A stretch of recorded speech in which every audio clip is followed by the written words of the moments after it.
Abortion అయిపోతుంది pregnant ladies ఎవరైనా ఈ వాటర్ తాగితే. అలాగే బాలింతలు, పాలిచ్చే తల్లులు ఈ వాటర్ అయితే అస్సలు తాగకూడదు. ఇది చాలా డేంజరస్ కూడా. డేంజరస్సా? డేంజరస్ అని తెలిసి ఎందుకు తల్లి ఈ వీడియో తీస్తున్నావని తిడతారేమో. వెయిట్ నేను మీకు క్లియర్‌గా ఎక్స్‌ప్లెయిన్ చేస్తాను. ఈ మధ్య కేరళలో ఎక్కడ చూసినా బాగా ఫేమస్ అయింది సపాన్ వుడ్ వాటర్. దీన్ని పత్తిమొగం అని కూడా అంటారు. కేరళలో దీన్ని యాంటీ క్యాన్సర్ అని కూడా పిలుస్తూ ఉంటారు. ఈ సపాన్ వుడ్ వాటర్‌ని బాయిల్ చేసి తాగితే మనకు చాలా హెల్త్ బెనిఫిట్స్ ఉన్నాయని కూడా అంటున్నారు. ఈ మధ్య చాలామంది లైఫ్ సైకిల్ డిజార్డర్ వల్ల చిన్న వయసులోనే BP, sugar, thyroid, fungal infection, fits బారిన పడకుండా ఇది చాలా ఉపయోగపడుతుంది.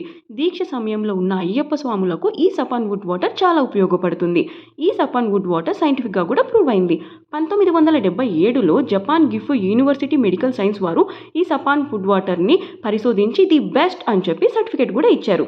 అలాగే 2009వ సంవత్సరంలో బోగార్ అగ్రికల్చరల్ యూనివర్సిటీ ఆఫ్ ఇండోనేషియా వారు కూడా దీన్ని పరిశోధించి ది బెస్ట్ అని ఇచ్చారు. ఈ సపాన్ వుడ్‌ని పౌడర్ చేసి ఫేస్ పైన రాసుకోవడం వల్ల యాక్నే పింపుల్స్, బ్లాక్ స్పాట్స్ నుంచి కూడా రిలీఫ్ దొరుకుతది. ఇంకా రాదు అని కూడా మెడికల్‌గా కూడా ప్రూఫ్ అయింది. మా అమ్మమ్మ చెప్పిన ఒక చిన్న సామెత అది మీకు యూజ్ అవుతుందనే నేను అనుకుంటున్నాను. ఒక కోతి దగ్గర అరటి పండ్లు, డబ్బులు పెడితే ఆ కోతి అరటి పండ్లే తీసుకుంటుంది. ఎందుకంటే దానికి డబ్బు విలువ తెలీదు కాబట్టి. అదే మనిషి దగ్గర డబ్బులు, ఆరోగ్యం పెడితే ఆ మనిషి డెఫినెట్‌గా డబ్బులే తీసుకుంటాడు.